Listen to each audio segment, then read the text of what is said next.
Hi, this is going to be an introduction to the final unit of the year, volumes. And this whole unit is a 3D unit. So we're going to be talking about a lot of things that they're going to look 2D because we're drawing them on paper, but really you want to be thinking in 3 dimensions. And the first topic or the first type of problem we're going to do are problems that are called shape in base. And a shape in base is a problem that gets worded like this. The base of a solid is a circle of radius 1.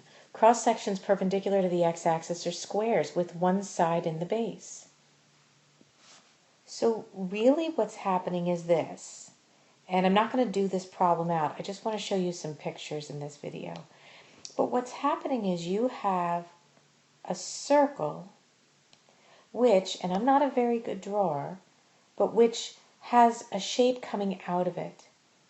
And that shape, if you think about pushing that circle or looking at that graph from a different point of view, and the way this is written, the cross sections that are perpendicular to the x-axis, these are those cross sections, are squares with one side in the base.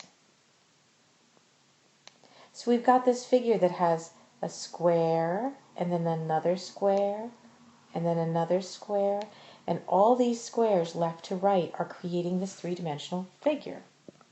This is a picture of what that figure might look like. The base is a circle and the cross-section are squares. Now not every problem has the same base or the same cross-section. This base you can't see because it's covered, but the base of this one is actually more of the shape like that. And then, so that's this shape right here is what's down here kind of hidden behind. And then the cross sections are coming out of the base, and those cross sections happen to be squares. Even if you think about a soda can, if you think about a soda can, the base is this circle right here. But if you were to cut the soda can, like if you were to take a knife like this and chop right down, you would actually get a cross section that looks something like a rectangle. Here's another shape where the base is a parabola. That's this thing that has the interior that's pink. See that parabola right there? And then the cross sections that are coming out of it are semicircles. Here's another one where the base is a circle and the cross section is a triangle. Here's another one where the base is a circle and the cross section is also a triangle.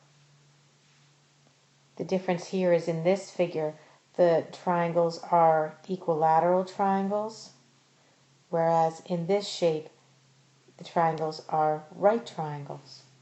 But regardless of the shape, the cross-section coming out is what's creating the 3-dimension to it, or if you think of it, a volume. Now, probably the easiest way for me to explain what this shape is going to look like is to talk about a loaf of bread. Imagine you had an uncut loaf of bread. Now, this is a cut loaf, but imagine we had an uncut loaf. It would look something like that, where the base, if you imagine the base of the loaf of bread, the base is a rectangle, and the cross sections that are coming out, these cross sections, are squares. Now imagine this. Imagine we had such a good knife, we could cut those slices of bread so incredibly thin. This is what you would, think about a slice of bread, but imagine we could cut it so thin that really it has essentially no depth at all. It is so thin. It's really just as flat as or as thin as a piece of paper. Well, if we were to stack all those slices up, if I were to stack a bunch of slices together, eventually I would get that whole loaf of bread again. What does each slice have? Each slice has its own surface area. And how do we accumulate things in calculus? Well, we accumulate by integrating.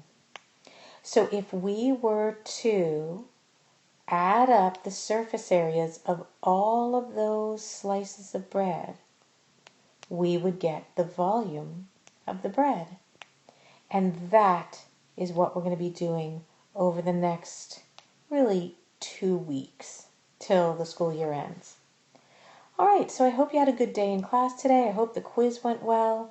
I'll get them graded as soon as I can. Otherwise, I'll see you in class tomorrow.